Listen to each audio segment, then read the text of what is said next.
Alright, it's time for more Tekken 8 Season 2 changes. This time we're going over the King of Iron Fist himself, Heihachi. Which is kind of ironic because he's only ever won once. Jin and Kazuya have like 2 wins each at least. In Season 2 they want to expand his charge moves, improve usability and cover weaknesses against sidesteps. Which I disagree with, characters should have weaknesses, especially like a weak side.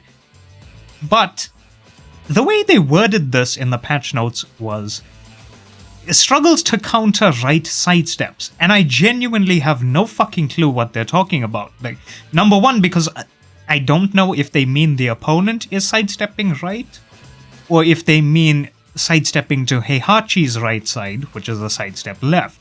And number two, Heihachi didn't have a massive problem with this. He is a bit linear, but he has moves that tracked to either side. Down forward 1 strings, track. Political storm, tracks. Oh wait, wrong one. Down back 3, tracks. What else was there? There was something else. Forward 2, tracks. If they're stepping the other way, tracking. Down forward 1 strings, track. Well, the second hit at least. Down back 3, tracks. Up forward 3, 4, tracks. Electric can clip people as they're stepping. Like, he didn't necessarily have a problem with people sidestepping. Side walking, yeah.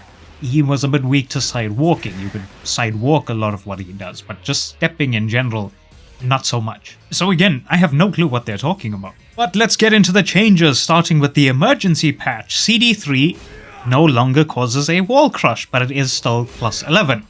And that's basically all the changes he got in the emergency patch. As for the Season 2 changes, he got a brand new running move. Running 1+2. The Flying Chrome Dome. That's not its actual name, but it might as well be its actual name. I mean, it is a Flying Chrome Dome, look at it. This is a 15 to 16 frame high, but because of the run input, it's actually slower. Also, because it's a running move, it can track to both sides as well. On hit, this knocks down for +6. On block... what? Can I not get a running input? What the hell? On block, it is +3 and does 4 chip damage. If you hold forward, you actually go into Raijin stance. If on hit, it gives you +11. You get a guaranteed Raijin 3 there. On block, it gives you +8. In heat, back 3-3 actually gets a new extension, which is back 3-3-2. As you can see, it does 59 damage. Quite nice, but that's about it. It's basically doing the same thing as down 3-2. On hit, as you can see, it is fully natural for 59 damage, but at the same time, you basically reset neutral with it because your opponent goes flying across the screen. On block, it is neutral but does 10 chip damage. You can basically use this as a wall ender. I just prefer using Political Storm. In Fujin, you can now activate Warrior Instinct. 1, 2, 4, as well as Standing 4. The input can now be held to charge it, which honestly makes it more useless than before. As you can see, this is not natural at all, even on counter hit. And it's a high. Even this is a high. Just duck and kill him for that. The frames on this are the same for both of them, 1, 2, 4, or just 4 by itself. So on hit with no charge, it knocks down for +16. On block, -9. But the charged version gives +6 on block instead. Now if you do land the charged hit, it auto bounds on hit, and gives you a pretty decent combo as well. But on counter hit, these moves are actually launchers, just by themselves. But the problem is, even though these are charge moves, there's no actual mind game here. This isn't a mid. It's a high attack, so if you see him lift his leg like that, you just duck. Whether he's charging it or not, you just duck and launch him for this. 1-1 now has reduced distance to the opponent on hit. Forward 3 now has enhanced tracking to catch sidesteps. You can still sidewalk this though, but it will catch you if you sidewalk right. Back 3-2 now knocks down for plus 15 on hit. Up back 2 has increased damage on parry going from 25 to 28. As you can see, it also knocks the opponent pretty far away from you. Does wall splat though. I can't remember if he had this all the time, but back 3-2 launches on counter hit. I think that was there before though. Running 3 now does 30 damage instead of 28. Down back 2 now leaves the opponent closer to you on hit, but it also had its tracking reduced. So it's way more steppable than it was before.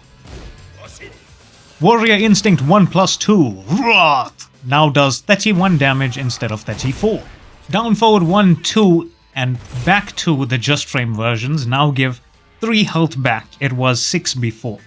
So how it's working here is, again, with the first hit. You see that you get 3 from the actual hit itself, and then the Just Frame gives you another 3. It's the same for back 2. The gold versions though still give you plus 9, so 3 from the hit and then another 9, that's how you're getting 12 back. CD3 as well as CD hold down forward 3 got hitbox adjustments so it doesn't connect at weird angles.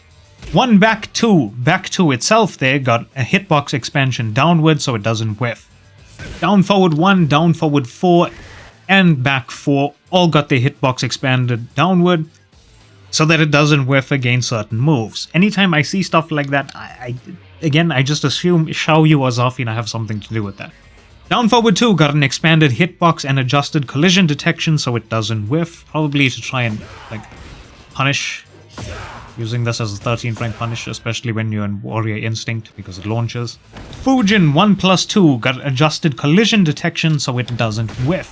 When you have Warrior Instinct active and you use Raijin 2, they removed unintended guard-piercing properties, which... Reading that confuses the fuck out of me, and it doesn't really make much sense because this is a guard break move in the first place. What are they talking about? This move guard breaks. What do they mean, unintended guard-piercing properties? Down 1-2 hold forward. They said in the patch notes they fixed an issue where moves could not be performed during Wind Guard Kamai. But here you're in Raijin, so I have no fucking clue what they're on about again. Like, this is Fujin. This is Raijin. When you do down 1-2 forward, you go into Raijin. I don't know what they're talking about. Unless doing this locked you out of moves later on when you went into Fujin. I have no clue what they're talking about here. Up forward 4 has expanded collision detection downward so you don't jump over your opponent anymore. I don't think I've seen that happen though. I think maybe once or twice. It was pretty funny when it happened though. Overall in Season 1, Heihachi was a decent character. He wasn't too strong, he wasn't too weak, and he did a fuck ton of damage. Oh, I have them on block here, hold on.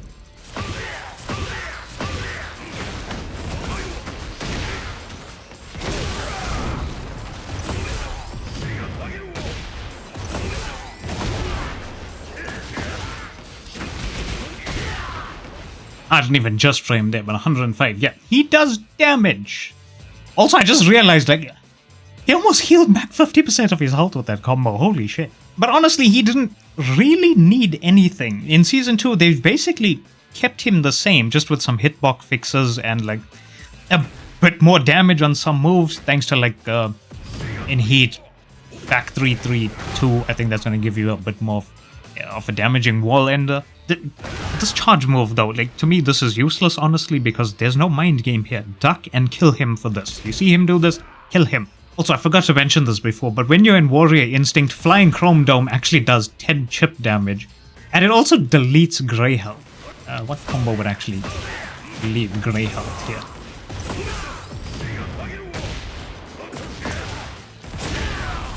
Yeah, there you can see it deletes Grey Health. Oh, I could have actually done an Omen there. I forgot it does that. It's like 1 back 2-2.